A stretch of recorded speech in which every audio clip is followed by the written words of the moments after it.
ఈరోజు 'సరిపోదా శనివారం' సినిమా వచ్చింది. సో, ఆ సినిమాలో నాని మాస్ క్యారెక్టర్‌లో, మాస్ జానర్‌లో వచ్చాడు. ఈ మధ్య కాలంలో నాని మాస్ జానర్ బాగానే చేస్తున్నాడు.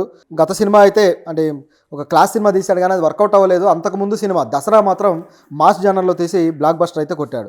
సో, అందులో కొద్దిగా నాని తెలంగాణ స్లాంగు ఆ విషయంలో కొద్దిగా వర్కౌట్ చేయలేకపోయాడు గానీ, ఆ సినిమా పరంగా అయితే 100 కోట్లు కలెక్షన్ కొట్టి నానిని ఆ లీగ్‌లోకి వేసిందనమాట. 100 కోట్ల లీగ్‌లోకి. అయితే ఆ తరువాత నాని ఇక మాస్‌లో సెట్ అయినట్టే అనిపించినా మళ్ళీ క్లాస్‌కి రావడం. సో, నాని ఆడియన్స్ క్లాస్‌లోనే ఉన్నారా అనే ఇది వచ్చినప్పుడు మళ్ళీ ఇప్పుడు మాస్ సినిమాతోటి ముందుకొచ్చాడు. 'సరిపోదా శనివారం' ఎందుకు స్పెషల్ మాస్ మూవీ అని చెప్పుకోవాలంటే, ఈ సినిమా డైరెక్టర్ కూడా ఇప్పటిదాకా మాస్ సినిమాలు తీయలేదు.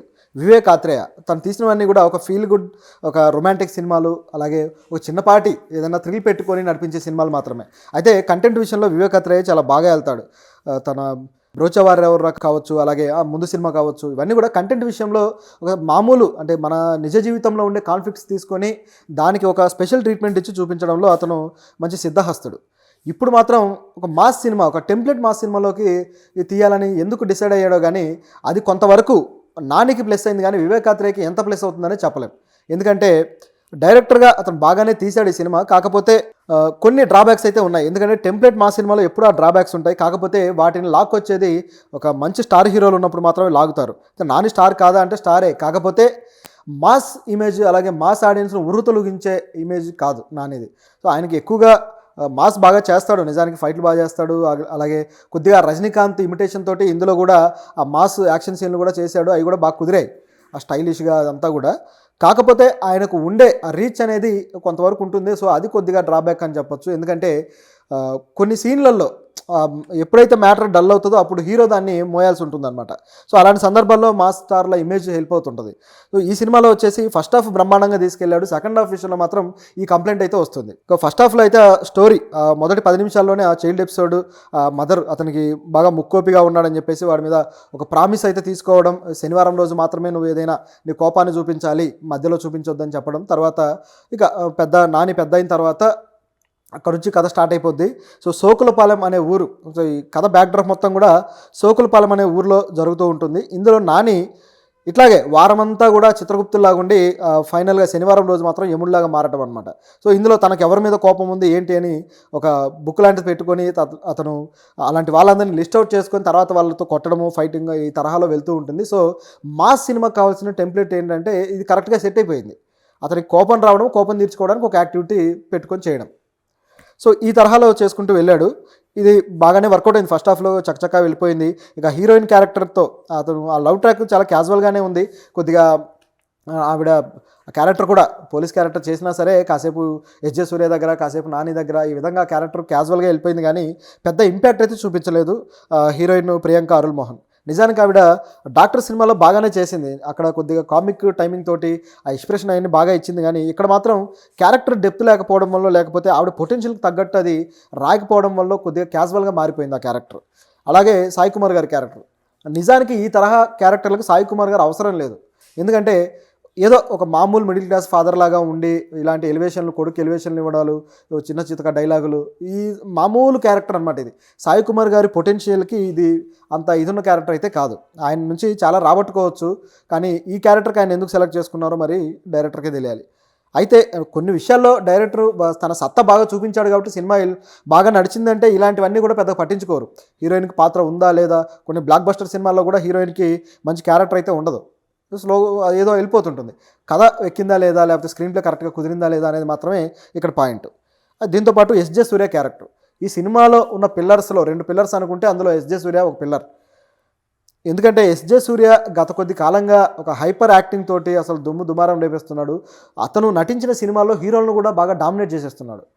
అయితే నాని మంచి నటుడు, వెర్సటైల్ యాక్టర్. సో, ఇతన్ని డామినేట్ చేయగలడా అంటే కొద్దిగా చేసినట్టే కనిపిస్తుంది. ఎందుకంటే ఆ లౌడ్నెస్ ఉన్న క్యారెక్టరే ఇతను డిజైన్ చేశాడు వివేక్ ఆత్రేయ. సో, ఎప్పుడైతే ఎస్జే సూర్య అనుకున్నాడో అప్పుడు ఆ క్యారెక్టర్కి షేడ్స్ వచ్చేసినట్టుంది. ఆ లౌడ్నెస్ కావచ్చు, ఆ డైలాగ్ డిక్షన్లో ఆ రిపీటెడ్గా మాట్లాడే పద్ధతి కావచ్చు, ఇదంతా కూడా.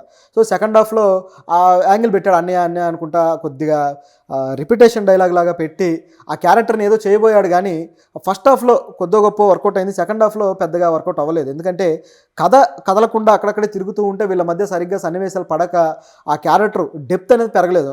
ఎస్జే సూర్య క్యారెక్టర్ కొద్దిగా అది డల్ అయింది. కాకపోతే యాక్షన్ సీక్వెన్స్ మాత్రం బాగా వర్కౌట్ చేయడం వల్ల ఫస్ట్ హాఫ్ కానీ సెకండ్ హాఫ్ కానీ రెండు కూడా కొద్దిగా స్టేబుల్ అయ్యాయి, అంటే కొద్దిగా ఆడియన్స్కి కిక్ ఇచ్చాయి.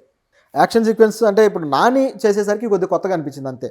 నిజం చెప్పాలంటే మిగతా హీరోలకి నార్మల్ యాక్షనే, కానీ నాని అయ్యేసరికి ఆ ఎలివేషన్ కానీ అదంతా కూడా బాగా కుదిరింది. నిజం చెప్పాలంటే యాక్షన్ కన్నా ముందు పెట్టే ఏదైతే ఒక ఎమోషన్ క్రియేట్ చేయడం ఉంటుంది చూడండి, అది వివేకాత్రే కరెక్ట్గా చేయగలిగాడు. వివేకాత్రే నిజానికి ఎమోషన్ పండించడంలో తనకంటూ ఒక మార్క్ ఉంది. సో న్యూ ఏజ్ డైరెక్టర్గా ఆ ఎమోషన్ నమ్ముకొని ఇప్పటిదాకా సినిమాలు తీస్తూ వచ్చాడు.